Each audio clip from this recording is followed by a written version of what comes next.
Мир Божий вам! Меня зовут Голубева Адельсон Татьяна. Я возглавляю Центр подготовки учителей детских служений в Израиле. И сегодня мы поговорим о том, как рассказать ребенку о Боге. Если вы сидите в церкви, то в церкви есть только пастор, и у него в руках Библия. А для детей, чтобы рассказать о Боге, нужно задействовать все ворота знаний. Это есть уши, это есть глаза, это есть рот, для этого есть руки. Поэтому у меня здесь только наглядных пособий. И все это мы будем употреблять, чтобы рассказать ребенку о Боге. И сначала мы вам покажем свою Библию. И в Библии мы увидим, что много слов написано. Это очень большая книга, это не одна книга, это 66 книг. И показываем для них Библию. Это книжка без слов. Здесь всего 5 страниц.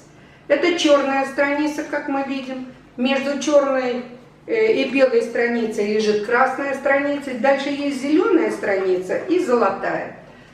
И вы с детьми разговариваете, идет беседа. На что похожа черная страница? Черная страница похожа на грязь.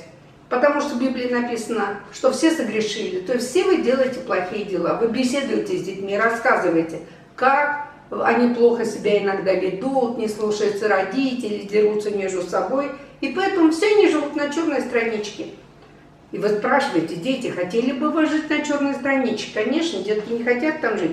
Но вы говорите им, что у вас есть для них белая страничка. Посмотрите, какая красивая, чистая. Но чтобы с белой странички перейти вам с черной странички на белую, вам нужна между ними красная страничка. А красная страничка рассказывает об Иисусе Христе. О том, как Он пришел на землю. И о том, как Он пострадал за нас на кресте и проливалась Его кровь.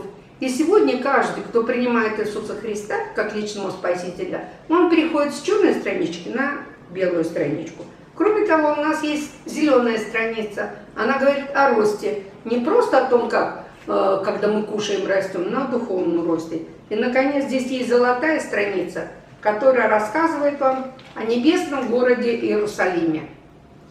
И у нас есть специальная брошюра. Она называется «Детская Библия» или «Книжка без слов». Вот это детская Библия или книжка без слов. Здесь есть 5 сердечек. Есть черная страничка, белая, красная, и желтая, и зеленая. И эта книга, она раскрывается. И здесь есть все золотые стихи, которые относятся к каждой странице. Это будет цикл уроков в течение всего года. Вы должны будете выучить все золотые стихи.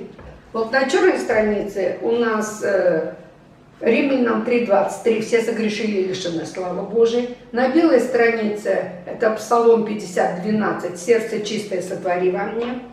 И между ними это Иоанна 3:16, это главный стих Библии. Ибо так возлюбил Бог мир, что отдал Сына Своего Единородного, дабы всякий верующий в Него не погиб, но имел жизнь вечную. Иоанна 3:16. И, кстати говоря, этот золотой стих вы сегодня услышите и на иврите. И девочка моя внучка, она вам на иврите расскажет этот золотой стих. Ее зовут Эда, и осенью ей будет 12 лет, у нее будет бат-мицва. Еще 2 золотых стиха, которые в течение года вы будете учить. Это зеленая страница, Иисус Навин 1:8. «Да не отходит сия книга закона от уст твоих, но поучайся в ней день и ночь». И, наконец, там, где небесный город Иерусалим, это Филиппийцам 3:20. «Наше же жительство на небесах».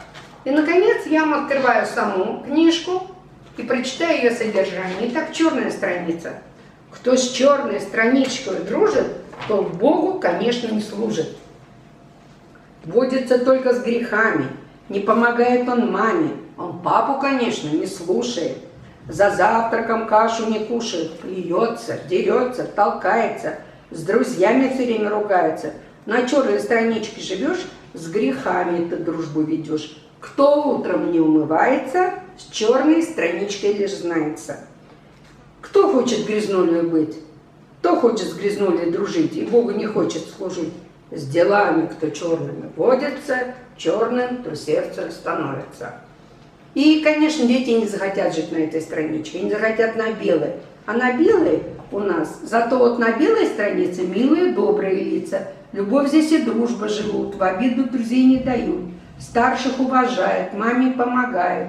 Умеют здесь дружно играть, Библию вместе читать, цветы поливать, подметать, комнату чисто убрать. И, наконец, на этой белой странице милые добрые лица. С делами кто добрыми дружит, Господу верно тот служит.